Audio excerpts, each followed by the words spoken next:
Thank you for joining your desert frontiersman Alan for more Southwest lost gold and treasure tales. Please leave a like, comment, share, and subscribe. For further desert tales, hit the notification bell. If you would like to help support my time and channel, hit the super thanks heart icon at the bottom of the video and contribute. This is very helpful. Relax and enjoy. Welcome to Southwest Desert. I'm your host Alan, and today we're exploring an extraordinary story of hidden treasure in the Grand Canyon, a tale of gold discovered twice, lost twice, and possibly still waiting to be found again. This is the true story of Long Tom Watson and the mysterious waterfall that both made and broke him. Somewhere in the depths of the Grand Canyon, west of the old Tanner Trail, there's said to be a slope where gold nuggets once lay scattered across the ground like pebbles. The key to finding this treasure? A distinctive waterfall that might only appear during certain seasons, if it appears at all anymore. Our story begins in Flagstaff, Arizona, in November 1910. Long Tom Watson was a veteran prospector, a lean, bearded man who'd spent nearly 7 decades searching the remote corners of north-central Arizona for precious metals. He had a predictable routine, working the backcountry from spring thaw until the first winter snow, then retreating to Flagstaff for the cold months. That winter, Watson found shelter in an abandoned shack. While cleaning out the debris, he discovered boxes filled with old letters and papers. Most would have used them for kindling without a second thought, but fate had other plans. One January morning, as Watson prepared to start his cook stove fire, he noticed something unusual, an unopened letter bearing a Williams postmark. The letter's exterior was water-damaged, the ink blotted and unreadable.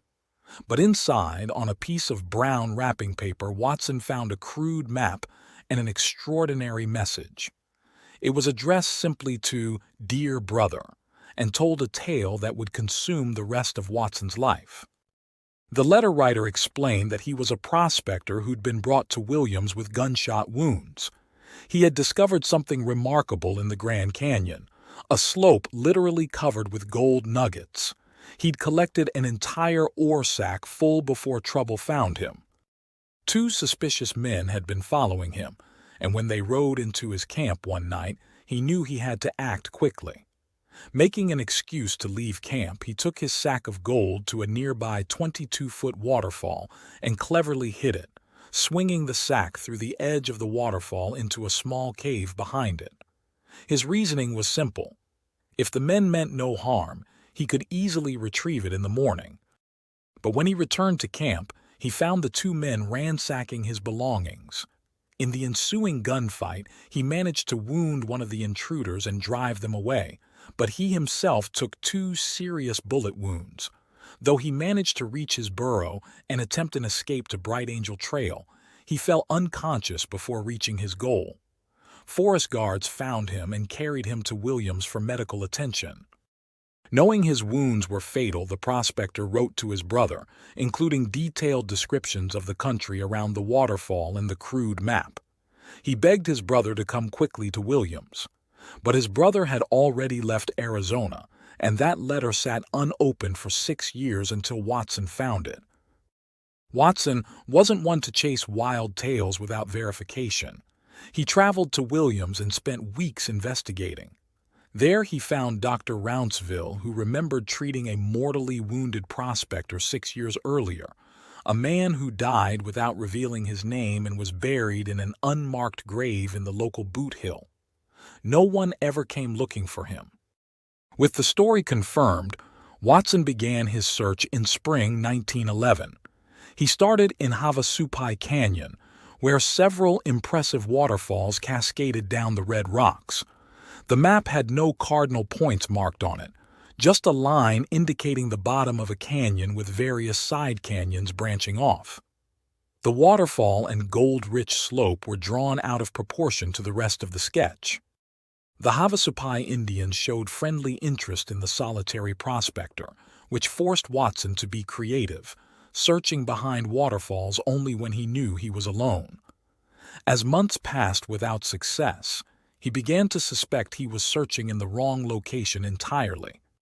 By winter, Watson had moved his search into the Grand Canyon proper. He consulted with canyon experts like Captain John Hance, learning about every known waterfall in the gorge. Then Watson had an insight that both expanded and complicated his search. What if the waterfall only appeared during spring thaw and early summer? This would explain why the original prospector had found it in May. This theory meant that for most of the year, what he was searching for would be nothing more than a dry ledge overlooking a temporary watercourse. Undaunted, Watson set himself the monumental task of checking every possibility between Havasupai Canyon and the junction of the Colorado and Little Colorado rivers. By June 1914, after 3 years of searching, even Watson's iron determination was wearing thin. But fate wasn't finished with him yet. One afternoon, near the Old Tanner Trail, also known as Horse Thief Trail, he heard the sound of falling water, not from the Colorado River below, but from somewhere up the canyon wall. About 700 feet up the gorge wall was a waterfall he'd never seen before. After a treacherous climb, Watson found himself facing a 22-foot-high cascade of bluish water, exactly as described in the letter. He tested for a cave entrance by throwing a stone through the water curtain. When it disappeared instead of bouncing back, his excitement mounted. Reaching the cave required careful maneuvering. Watson had to climb up and around the rocky ledge, wade through a foot of water above the falls, and work his way to the eastern side. Finally, he made a precarious leap to a narrow ledge about 15 feet from the bottom. In the cool, dark cave, he struck a match and found himself kneeling on a fortune, a blanket of golden nuggets scattered across the cave floor. The original leather ore sack had been destroyed by rodents, but the gold remained. Watson estimated there was nearly a bushel of nuggets. Unable to carry it all, he filled his pockets with the largest pieces he could find by feel in the darkness.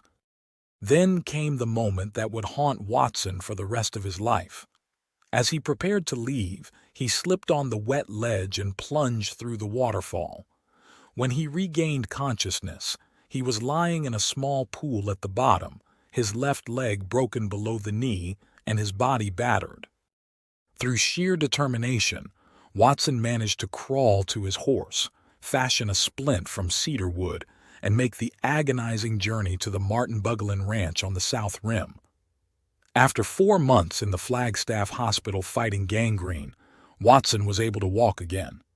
He sold some nuggets to pay his doctor and resupply himself. But when he returned to the canyon, something had changed. The waterfall that had nearly killed him and made him rich had vanished. For months, Watson searched in vain. By 1915, the proud prospector was a broken man. He finally confided in a veterinarian named Doc Scanlon, sharing his story over a long night of conversation in the Weatherford Hotel.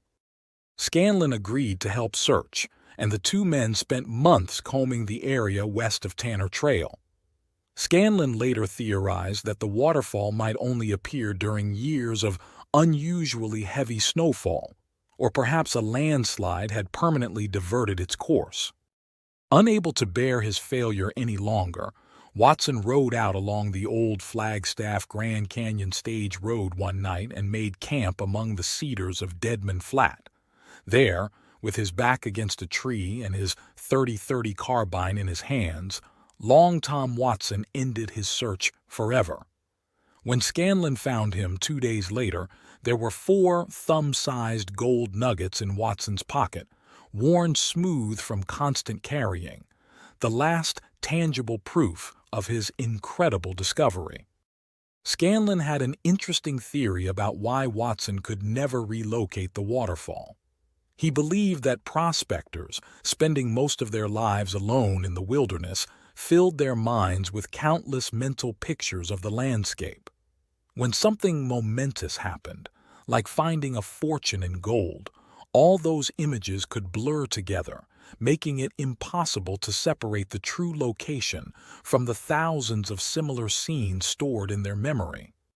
Today, somewhere in the Grand Canyon, that waterfall might still appear during the spring thaw, its waters cascading over a cave that holds a fortune in gold nuggets. The canyon keeps its secrets well, and this one, the secret of Long Tom Watson's waterfall, remains one of its best-kept mysteries. Somewhere west of the old Tanner Trail, there's a slope where gold nuggets once lay scattered like autumn leaves, waiting to be found once again. This has been Southwest Desert, the mystery of Watson's waterfall. The Sonoran Desert holds many secrets beneath its sun-scorched earth. Among the most intriguing lies near the Arizona-Sonora border, where the modern town of Sonoita straddles the international line. Here, hidden among mesquite and creosote bushes, stand the crumbling ruins of what was once one of the most prosperous Jesuit missions in the Southwest. This is the story of San Marcelo Mission, a tale that interweaves colonial ambition, indigenous resistance, and a treasure that has captivated seekers for centuries.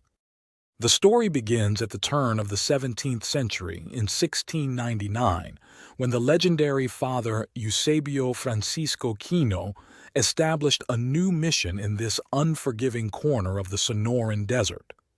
Kino was already well known throughout New Spain as the apostle to the Pimas, having founded numerous missions across what is now southern Arizona and northern Sonora. His work represented the forward edge of Spanish colonial expansion, as the empire sought to establish control over these distant borderlands through a combination of religious conversion and economic development.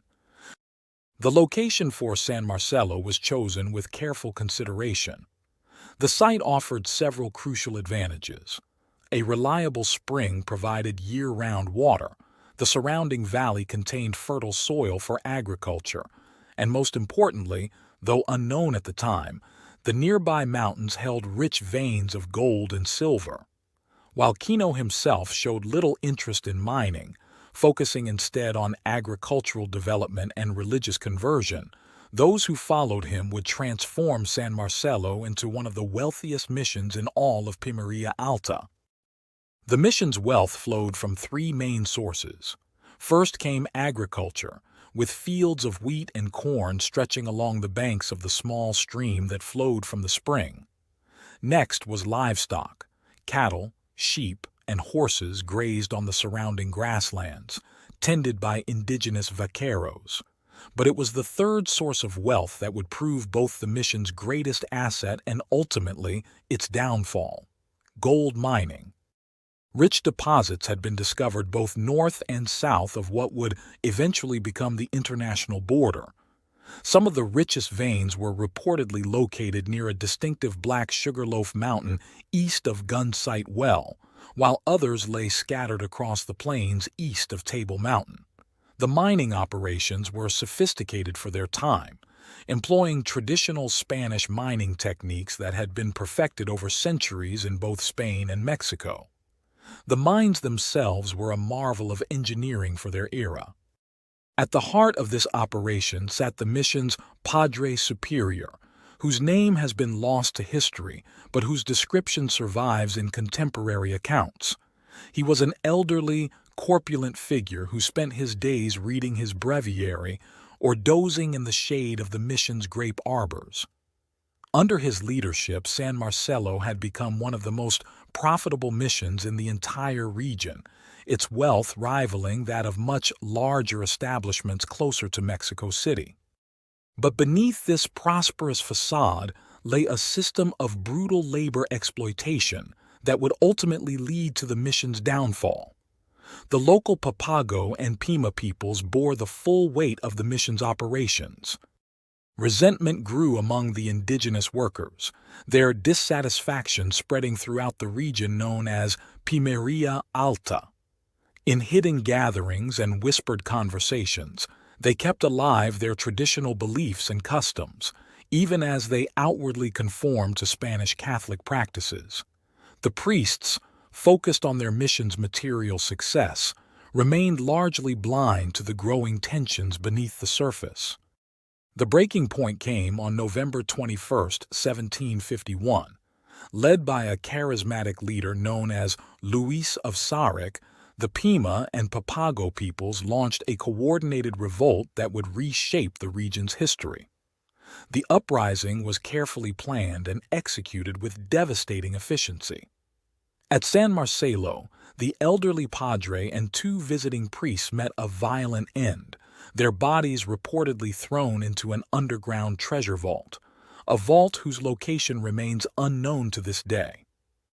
The rebels destroyed everything that represented Spanish control and exploitation. Smelting furnaces were demolished, their stones scattered across the desert. Mine shafts were systematically filled in, erasing years of forced labor.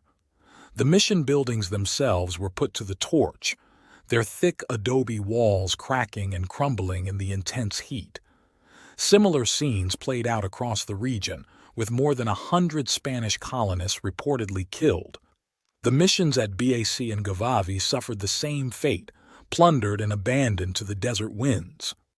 The revolt marked a turning point in the history of the borderlands. Though the uprising ended in 1754, with many indigenous people returning to their pueblos under Spanish pressure, San Marcelo's story was far from over. The mission was never rebuilt, its fate sealed by King Carlos III's 1767 edict expelling all Jesuits from Spanish territories. The once prosperous valley returned to desert, its secrets buried beneath shifting sands. For the next 166 years, the location of the mission's mines and treasure vaults remained a closely guarded secret among the Papago people. The story might have faded entirely from memory, if not for an extraordinary deathbed confession in 1917. At a place called Quitobaquita, a Papago medicine man known as Dr. Juan, claiming to be 128 years old, shared a secret with two visitors, a writer and a local Papago man named Luis Ortega, who had grown up on the ranch where the mission ruins stood. As he lay on his sheepskin pallet, the old medicine man suddenly sat up with unexpected vigor. With a trembling hand, he drew a sketch of Table Mountain in the sand beside his bed. Then, extending his arm palm down to indicate proximity to the mountain, he spoke words that would spark decades of speculation.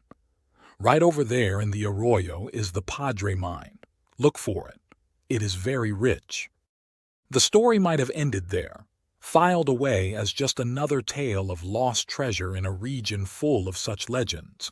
But 34 years after that revelation, an accidental discovery breathed new life into the old medicine man's words.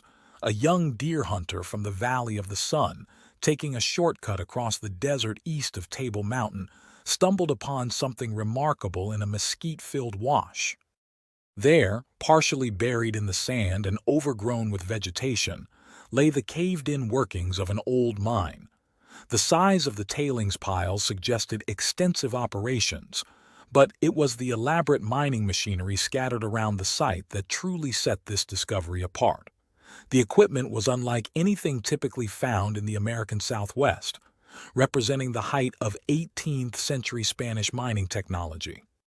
Today, the ruins of San Marcelo Mission lie silent under the desert sun. No bells ring out across the valley, and tourists speed past on nearby highways, unaware of the history beneath their feet. The old smelting furnaces, slag dumps, and filled-in mine shafts still dot the landscape, silent witnesses to a tumultuous past. And perhaps, somewhere nearby, an underground vault still holds the mission's legendary treasure. The legacy lives on in multiple ways. For the Tohono O'odham people, formerly known as Papago, the story of San Marcelo represents both the trauma of colonial exploitation and the triumph of indigenous resistance. For archaeologists and historians, the site provides valuable insights into Spanish colonial mining techniques and mission operations. And for the countless treasure hunters who have searched these hills over the years, the legend of San Marcelo's lost mines and hidden vaults continues to captivate the imagination. The full truth about the mission's lost mines and treasure vaults may never be known. The desert keeps its secrets well, and time has erased many of the physical traces of this remarkable episode in Borderlands history. Yet the story of San Marcelo reminds us that history isn't just written in books. Sometimes it's buried in the desert, waiting to be discovered by those who know where to look and how to listen to the whispers of the past. I hope you enjoyed this Southwest Lost Tale. Welcome to Southwest Desert, where we explore the mysterious tales and forgotten treasures of the American Southwest. I'm your host, and today we're diving into an extraordinary story from the rugged Baboquivari Mountains of Arizona, a tale of Spanish gold, vampire bats, and a secretive Papago Native American who held the key to one of the Southwest's most intriguing lost mine and treasure. The Baboquivari Mountains rise dramatically from the Sonoran desert floor, their jagged peaks standing like ancient sentinels against the Arizona sky. Perhaps no story from these mountains is quite as captivating as the tale of the lost vampire bat mine. Picture yourself in the small Mexican town of Arivaca, Arizona, more than 150 years ago. The dusty streets are lined with adobe buildings, their mud brick walls baking in the relentless desert sun. Local prospectors, known as gambuchinos, work the creeks daily, their practiced hands panning for gold in the glittering streams that descend from the surrounding mountains.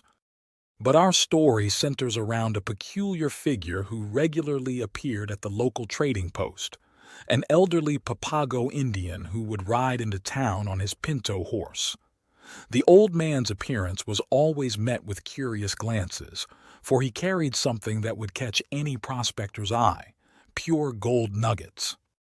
Now, in those days, finding gold wasn't particularly unusual.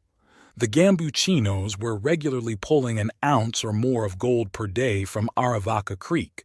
The sound of their sluice boxes and the sight of men bent over their gold pans was as common as the desert sunrise. But what made this old man's story fascinating was the consistency and mystery surrounding his wealth. Month after month, year after year, he would appear at the trading post, exchanging his gold nuggets for basic supplies and colorful calico fabric. The trading post itself was a hub of activity, a place where miners, ranchers, and local Native Americans would gather to trade goods and share stories. The merchant knew every regular customer by name, and the old Papago had become one of his most intriguing patrons. As time passed, the creek's gold started to run dry, as placer deposits often do. The gambuchinos' daily takes became smaller and smaller, forcing many to move on to other claims or abandon their dreams of striking it rich.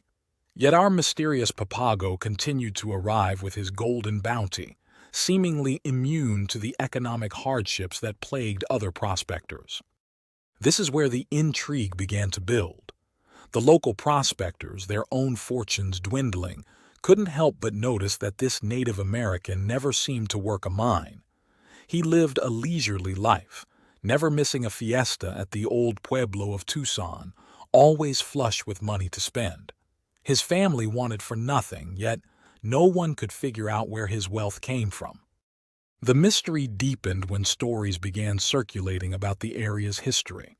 Luis Alvarado, an elderly Yaqui Indian who had spent his life in the Arivaca and Baboquivari region, became a valuable source of historical context. He spoke of old tales, stories passed down through generations, of a rich Spanish gold mine hidden somewhere in the Baboquivari foothills. These weren't just campfire stories. The evidence of Spanish presence was clearly visible throughout the region. The ruins of their houses still stood in the valley east of the mountains, their crumbling walls a testament to a colonial past that had once flourished here. Long rows of graves near the ancient foundations suggested a once thriving community, perhaps a mining settlement that had worked the mysterious source of gold that the old Papago now seemed to know about. The Spanish had been thorough in their search for precious metals, and they had left their mark on the landscape in more ways than one. Naturally, people began to speculate. Had the old Papago discovered a rich placer deposit somewhere in the countless arroyos that cut through the mountains? Or perhaps he'd found a Spanish cache of gold nuggets hidden away in some remote canyon near his humble brush hut. The local gambuchinos and even the trading post merchant tried everything they could to convince him to reveal his secret. Some offered partnerships, others attempted bribery, and a few even resorted to following him on his journeys home. But tracking the old man proved futile. Their efforts always led to the same place, his simple hut, with no sign of gold or mining activity. The old man seemed to live as simply as any other member of his tribe. Even when the old man moved his family to a new location on West Aravaca Creek, the gold kept coming. The trading post merchant had all but given up hope of ever learning the truth. But then came the day that would cement this story in Arizona legend, a day when the mystery would finally unravel, only to deepen again in an unexpected way. The old Papago arrived at the trading post as usual. He paid for his supplies with gold, but this time was different.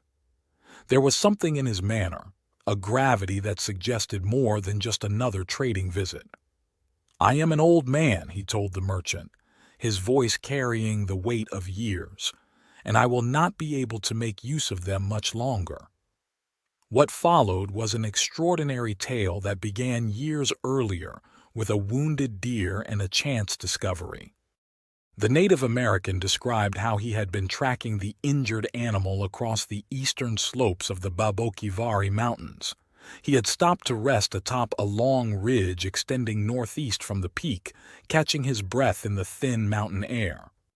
It was there that he witnessed something remarkable, a massive flight of unusually large, silver-colored vampire bats emerging from a nearby crevice. These weren't the common bats that one might see at twilight. These were spectacular creatures, their silver fur gleaming in the fading light, their size unlike anything the old man had ever encountered in all his years in the mountains. Intrigued by this unusual sight, he fashioned a torch from dry ocotillo bark and investigated the crevice. The flickering light revealed what appeared to be an old mine stope, a cavity where ore had been extracted so close to the surface that the roof had collapsed, creating a natural entrance. A draft suggested another opening, which he found several hundred feet down the mountainside, a tunnel entrance that had been concealed with mesquite poles and earth, now largely rotted away. After clearing the entrance, the Papago ventured inside with another torch. What he discovered was nothing short of extraordinary. About 100 feet into the tunnel, he found grinding stones, stacked against the wall, silent testimonies to the hard work of processing ore. Further inlay broken ore, old Spanish mining tools, and candlesticks of the type used by early Spanish miners. But the real treasure lay deeper within. In one of several large stopes, he found more broken ore and a Spanish shrine with a cross, a common sight in mines worked by Spanish and Mexican miners, who often sought divine protection in their dangerous underground work. However, it was what he discovered in a small cross-cut tunnel that would have made any prospector's heart stop. Piles of buckskin bags filled with gold nuggets, presumably recovered from placer operations elsewhere in the mountain. At the far end of this small tunnel, gold bars gleamed in the torchlight, their yellow surfaces unmarred by time. Some of the buckskin bags had deteriorated over time, spilling their golden contents onto the tunnel floor. The sight must have been breathtaking. Centuries of Spanish mining wealth, abandoned and forgotten, now revealed by chance to a lone hunter following a wounded deer. The old man explained that he had taken just one bag of the placer gold, believing the gods would not object to an elderly Indian taking such a small portion to feed his family. It was an act of remarkable restraint. Surrounded by immense wealth, he took only what he felt he needed. He buried this sack beneath the dirt floor of his house, and it was from this single bag that he had drawn all the gold he'd traded over the years. The merchant, excited by this revelation, couldn't wait to verify the tale. The old Native American gave him specific instructions. Climb the long ridge, and when evening comes, look for large silver-colored bats in the air. They would mark the location of the mine. It was a simple set of directions, but ones that would prove fatefully inadequate. The very next day, the merchant set out with his mozo, servant, their mules loaded with supplies for several days in the mountains. They arrived on the ridge by late afternoon, their animals tired from the steep climb. They spotted the bats circling overhead, just as the old man had described, and decided to wait until morning to begin their search, making camp under the stars. But as dawn broke, they received an unexpected visitor, the old Papago himself. He was clearly troubled, his usual calm demeanor replaced by visible anxiety. He explained that he deeply regretted sharing the secret of the mine, as it violated a sacred tribal law forbidding the disclosure of mine or treasure locations to outsiders. Fearing divine retribution, he had taken drastic action. I waited until all the bats were back in the hole. Then I closed the entrance with rocks and earth, he told the merchant, his voice heavy with both regret and determination. No more bats. They all will die in the hole, and no white man will ever find the mine. True to the old man's words, no vampire bats have been seen in the Baboquivari mountains since that day. And despite countless searches over the years, no one has ever rediscovered the lost mine and treasure they once guarded. The silver-colored bats, if they ever existed, have become as legendary as the gold they once shared their home with. This tale, passed down through generations, joins the countless legends of lost mines in the American Southwest. But what sets it apart is its unique blend of elements: the mysterious vampire bats, the Spanish mining history, and the moral complexity of a man caught between helping others and respecting his tribal traditions. The Baboquivari Mountains still stand today, their rugged peaks holding who knows how many secrets. Somewhere among those slopes, behind a sealed entrance, perhaps there still lies a fortune in Spanish gold, guarded now only by the bones of those silver-colored bats who once called the mine their home. This has been Southwest Desert. Join us next time as we explore another mysterious tale from the American Southwest. The rugged terrain of the American Southwest, where desert meets mountain and ancient stories whisper through canyon walls, there lies a mystery that has tantalized treasure hunters for generations. Deep in the Santa Catalina Mountains near Tucson, Arizona, hidden somewhere among its weathered peaks and shadowed valleys, is a legendary mine sealed behind an iron door, a mine so rich in gold that its story has passed from historical fact into the realm of legend. This is the tale of the lost Escalante mine, also known as the mine with the iron door. Our story begins not in the very distant past, but with an unexpected discovery in the 1950s. Two employees of Montan Air Base near Tucson were hiking in the Santa Catalina Mountains when they stumbled upon something extraordinary: the rusted remnants of an ancient Spanish forge. At first they saw it as merely an interesting relic of the conquistador era in the Southwest. But this wasn't just any forge. Upon closer inspection, they found it bore the distinctive mark of Madrid, Spain, and carried the date 1757.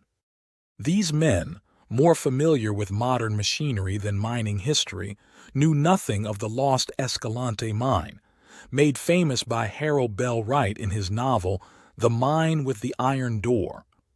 They couldn't have known that their chance discovery might be the key to unlocking one of the Southwest's most enduring mysteries. To understand the true significance of their find, we must journey back to the 18th century, to a time when Jesuit priests wielded both spiritual and temporal power throughout the Spanish territories.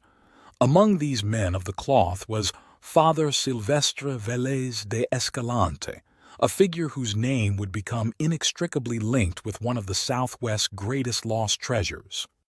Father Escalante served as assistant to the renowned Father Eusebio Kino at Mission San Xavier del Bac near Tucson. The mission still stands today, its white walls rising from the desert like a Spanish galleon sailing on a sea of sand. But our story takes us away from the mission sanctuary and into the wild mountains that beckon to men of ambition and faith alike. The Jesuits of that era had a divine mission to spread the gospel among the plains, Native Americans, and the wild pagan tribes of the northern hills. As they would say, they were storing up treasures in heaven. But these practical men of God weren't above storing up some earthly treasures as well, and this is where our story takes a fascinating turn. High in the Santa Catalina Mountains, Father Escalante had discovered something remarkable, a gold deposit of extraordinary richness. The mine that would later bear his name was soon in full operation. Indigenous workers, primarily from the Papago tribe, labored in the tunnels, extracting precious ore that was then processed in primitive grinding mills along the banks of the Canada del Oro. The relationship between the Jesuits and their indigenous workers was complex. While the priests' primary occupation was spiritual in nature, their treatment of the neophytes under their charge occasionally caused tension. The sound of grinding ore mixed with the chants of prayer, as gold and faith became increasingly intertwined in this remote corner of New Spain. By 1767, the Escalante mine was at its peak of production. Gold was flowing from the mountains like water, but dark clouds were gathered on the horizon. In that fateful year, Spanish King Charles III issued an edict that would change everything, the complete expulsion of the Jesuit order from Spain and all her possessions. The Jesuits didn't accept this decree quietly. For months, they fought against the expulsion order while continuing their mining operations. Gold continued to flow from the mine as they battled the inevitable. But these shrewd men could read the signs of the times. Knowing they might not be able to take their accumulated wealth with them when they left, they began to devise a plan. According to Spanish records preserved by Tucson citizens and Papago legends passed down through generations, the priests employed a large number of indigenous workers to construct a secret vault. This wasn't just a simple hiding place. It was a carefully planned treasure house, built not at the mine itself, but near the south bank of the Canada del Oro, close to their mining camp and chapel. The evidence of this operation remains visible today for those who know where to look. The ruins of the old camp still stand, silent sentinels to the events that transpired there. Near these ruins, one can find the remains of the grinding mills where countless tons of gold ore were processed, and the foundations of a small chapel where the priests once said Mass, their prayers echoing off the canyon walls. But fate had one final cruel twist in store. In June of 1769, while the Native American miners and their families were celebrating San Juan's Day, disaster struck without warning. A large band of Apache warriors descending from the surrounding hills like a summer storm launched a devastating raid. The attack was swift and merciless.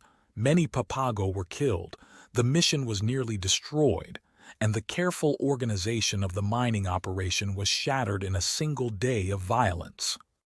In the bloody aftermath of the attack, the mines were abandoned. Many priests from outlying missions lost their lives before they could reach the ships waiting to carry them to exile. The location of both the mine and the treasure vault was lost to time, hidden by the natural processes of erosion and the deliberate efforts of those who sought to protect their secrets. But stories and clues remained, passed down through generations. An old Mexican merchant who ran a modest grocery store on North 6th Avenue in Tucson, just north of the present underpass, once possessed an intriguing document, a faded waybill that supposedly contained directions to the Escalante mine. According to this yellowed piece of paper, the mine lay about 1 league northwest of a distinctive natural formation called the Ventana, a window-like hole in the rock face. From the mine's entrance, workers could look southeast and see straight through this natural window, a detail that suggests the mine's location was chosen with both practical and symbolic significance. Perhaps the most tantalizing account comes from an Indian vaquero known only as Old Steve, who rode the Santa Catalina Range for many years. One windy day, as he made his way along a familiar trail, his attention was caught by an unusual sound, an eerie moaning coming from a patch of brush near the trail. Following the sound, he discovered its source, wind blowing across a small hole in the side of a high ridge. What Old Steve found was far more than a simple cave. It was a large tunnel with areas stopped almost to the surface, clear evidence of extensive mining operations. Inside lay piles of broken ore, still waiting after all these years to be transported down to the grinding mills. The walls and ceiling were home to massive clusters of bats, their wings creating whispers in the darkness. Though Old Steve spoke freely about his discovery to his Native American and Mexican friends, he took the exact location to his grave, adding another layer of mystery to the legend. The evidence of this lost mine continues to tantalize treasure hunters and historians alike. Each year, when the summer rains pound the Catalinas, bright yellow gold washes down from the hillsides into the Canada del Oro, where it settles to bedrock, a gilded reminder of the riches that still lie hidden in these mountains. Every evening from April to late October, millions of bats emerge from forgotten mountain tunnels and stopes, perhaps including the very mine that Old Steve discovered, their nightly exodus a living clue to the mine's location. And with the discovery of that old Spanish forge high on a windswept ridge, there is added another piece of this historical puzzle. Could these clues, the forge dating back to 1757, the nightly emergence of the bats, the continuing presence of placer gold in the Canada del Oro, finally lead someone to rediscover the fabulously rich mine with the iron door? And what of the Jesuits' lost treasure house on the banks of the Canada del Oro? The Santa Catalina Mountains keep their secrets well, but somewhere in those rugged peaks, behind an iron door or hidden in a long-forgotten vault, the treasures of Father Escalante may still be waiting to be found. The gold that once flowed from these mountains like water now lies hidden, protected by time, nature, and perhaps something more. The deliberate efforts of those who sought to preserve their wealth until they could return to claim it. The story of the mine with the iron door is more than just a tale of lost treasure. It's a window into a pivotal moment in southwestern history, when the ambitions of Spanish missionaries collided with royal politics and the harsh realities of frontier life.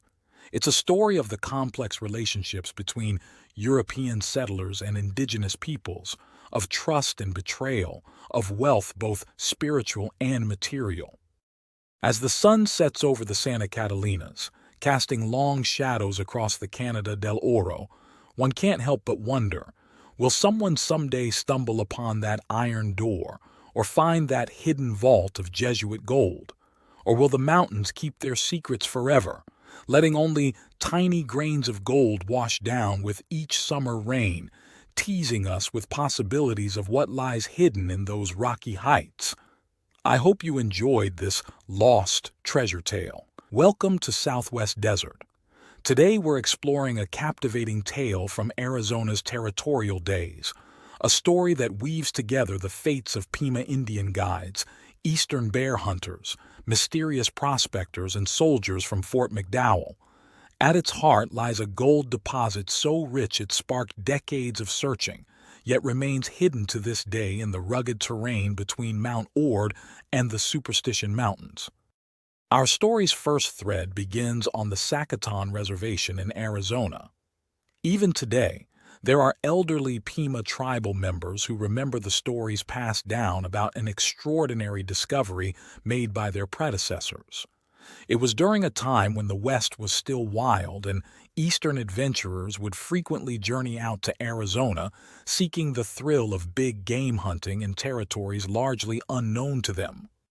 One such party of eastern bear hunters had engaged a group of young Pima Indians as guides, planning an extensive hunting expedition in the Mount Ord country.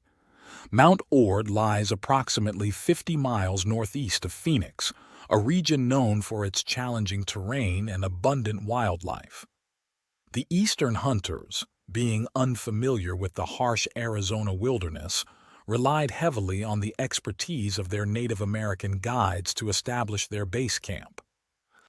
Once the Pima guides had safely delivered their clients to their wilderness destination and ensured they were comfortably established, they began their journey back to the reservation. What happened next would become a tale told and retold across generations. Rather than following the longer-established routes, the guides chose to travel in a straight line from Mount Ord's southern base to the northern foothills of the Superstition Mountains. They were in high spirits, having been well compensated for their services, and traveled swiftly in single-file formation through the wilderness. Their tribal songs echoed across the landscape as they made their way home, creating a stark contrast to the somber discovery that awaited them. As they traversed the high, rocky ground just north of the Superstition Mountains, their songs fell silent. Before them lay a scene that told a grim story of the dangers faced by those who ventured into these unforgiving lands. Two human skeletons, bleached white by years of exposure to the relentless Arizona sun, lay scattered across the ground. The bones had been disturbed and distributed over a considerable area, telling tales of scavenging coyotes and carrion birds that had visited the site over the years. The scene provided clear evidence of the deceased men's purpose in this remote location. Scattered around the remains were large-caliber brass shells, the kind commonly used in the early days of Western expansion. Nearby lay the rusted remnants of what had once been essential tools for survival and prospecting: cooking utensils, mining equipment, and various pieces of camp gear, all showing the heavy wear of time and exposure to the elements. These items were concentrated around a shallow mining shaft, suggesting these unfortunate souls had been prospectors seeking their fortune in the Arizona wilderness. But it was what lay beside the crude mining shaft that would transform this tragic discovery into one of Arizona's most enduring lost treasure tales. There, catching the sunlight with brilliant yellow flashes, was a pile of ore that seemed to be seamed with gold. The young Pima guides, thinking practically rather than recognizing the potential value of their find, gathered several of the larger pieces. Their thought was simple: the rock might prove useful to their tribal craftsmen back on the reservation. As the afternoon sun began its descent, the guides continued their journey, making their way around the sandy expanses on the western side of the Superstition Mountains. By late evening, they had reached an ancient waterhole, situated in the gap between Queen Creek and the northern end of the Santan Mountains. This choice of campsite would prove pivotal in our story, leading to an encounter that would transform their simple discovery into a legendary tale of lost gold. The guides had just settled in to rest for the night when an old prospector arrived at the waterhole. He had come to fill his kegs and water his burros, those hardy desert animals so essential to any prospector's survival in the harsh Arizona territory. The burros, having drunk their fill, dozed in the warm light of the setting sun while their owner went about his tasks. With his chores completed, the prospector engaged in what seemed like casual conversation with the young Pimas, who were preparing their evening meal of small game they had hunted along their journey. It was then that the prospector noticed the pile of ore the guides had carelessly tossed aside. What followed was a masterclass in frontier poker faces. Picking up a few pieces of the rock, the old prospector must have felt his heart race as he recognized the telltale flecks of bright yellow gold studded throughout the quartz. Yet he managed to maintain his composure, carefully concealing his excitement from the Pimas. In a move that would prove both clever and ultimately frustrating, he casually tossed the ore back to the ground, declaring, "It is no good," and suggested they should simply throw it away. The next morning, the prospector returned to the waterhole to find the Pimas gone, but they had left behind several pieces of the ore, exactly as he had hoped. After tending to his burros, he gathered up these precious samples and hurried back to his camp in the mountains. There, he barely took time to eat before saddling one of his burros and setting out to backtrack the Indians' trail, hoping to locate the shallow shaft and skeletal remains they had described the night before. The tracking proved straightforward until he reached the high, rocky country north of the Superstitions. There, among the barren boulders, the trail vanished. Despite riding in circles and searching desperately for signs, he could find no tracks beyond where the soft desert sand gave way to rocky terrain. As daylight waned, the old prospector was forced to abandon his search and return to camp, though he was already planning future expeditions into the rocky wilderness that lay beyond. Eager to confirm his suspicions about the ore's value, he took his samples to Joe Porteria, a well-respected assayer in Phoenix known to many of the territory's pioneers. The results exceeded even the prospector's most optimistic hopes. The certificate showed the ore would yield $35,000 per ton in gold, an astronomical sum for the time. Moreover, the mineral composition confirmed the Pima's account of where they had found it, indicating it had indeed come from the region between Mount Ord and the northern slopes of the Superstitions. The prospector celebrated his potential fortune for several days in Phoenix before returning to his camp to begin what would become a years-long quest. He developed elaborate plans to keep the secret of the mine while searching for the old shaft, living off the land during his extended searches through the rocky wilds. But despite his persistence, the exact location of the gold-rich deposit eluded him. Only when age and failing health made it impossible for him to continue his solitary desert existence did he finally share his secret with others.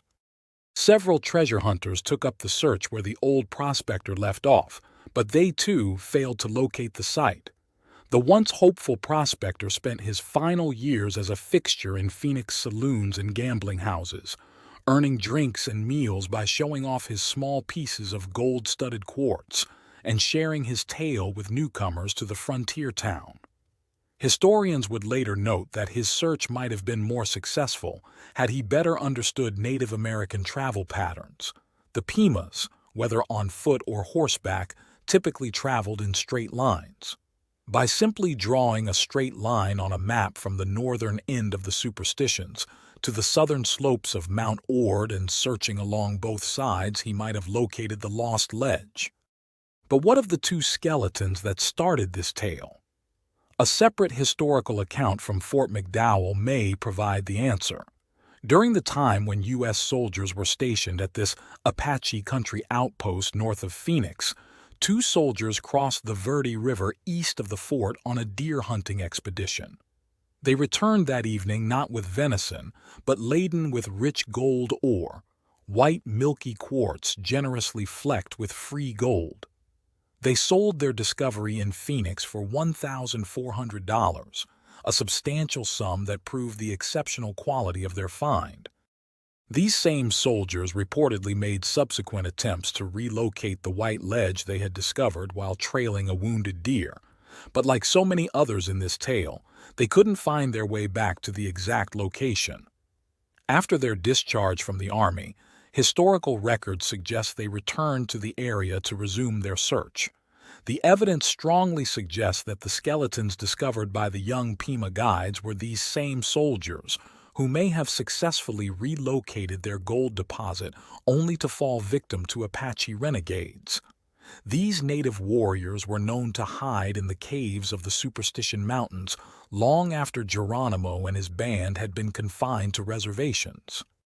Today, somewhere in that rugged stretch of Arizona wilderness between Mount Ord and the Superstition Mountains, this incredibly rich gold deposit may still lie hidden.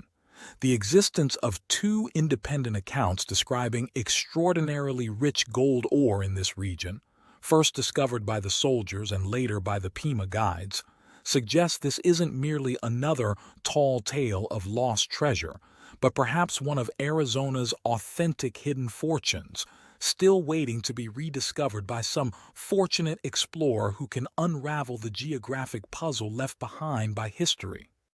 This has been Southwest Desert. Join us next time for another fascinating tale from the American frontier. I hope you enjoyed these lost Southwest tales. For more videos and playlists on the Southwest, check out my large catalog. Happy trails!